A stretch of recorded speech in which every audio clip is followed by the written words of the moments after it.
यदि आप रामायण की कथाओं और उनके पात्रों के जीवन दर्शन में रुचि रखते हैं तो आपको माता शबरी के बारे में ज़रूर मालूम होगा।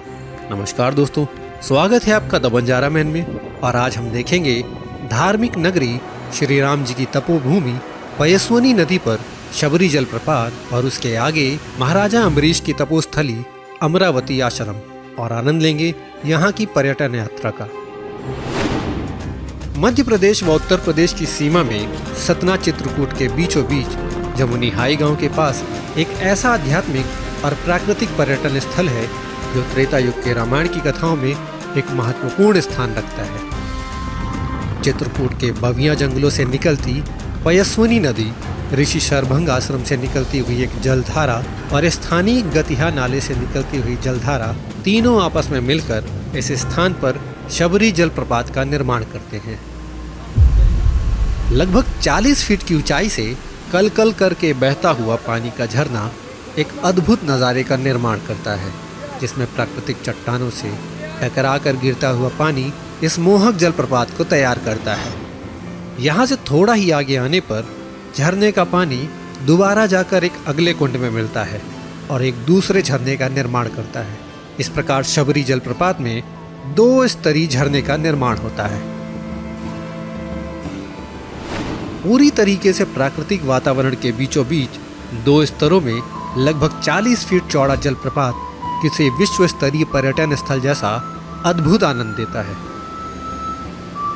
एक समय था जब चित्रकूट की इस धरती को डकैतों के आधिपत्य वाला क्षेत्र माना जाता था, मगर आज सामाजिक न्याय व्यवस्था और प्रशासनिक सहयोग से बहुत बड़ा परिवर्तन आया है और आज के समय में शबरी जलप्रपात एक बहुत बड़ा प्राकृतिक और आध्यात्मिक पर्यटन स्थल बनकर उभरा है।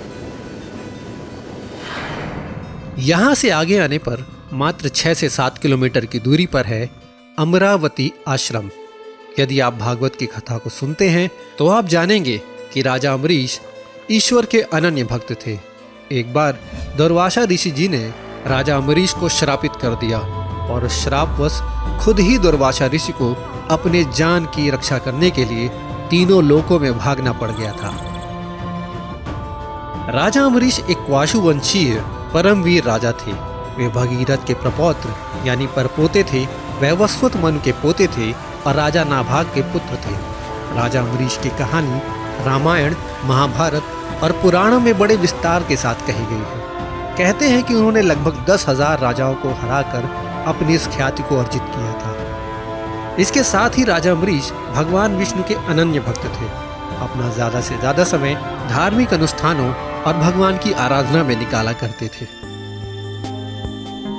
यदि रामायण व महाभारत के साथ पुराणों की कथा को माने तो राजा अम्बरीश की तपोस्थली वाला यह अमरावती आश्रम आज से हजारों साल पुरानी तपोस्थली है।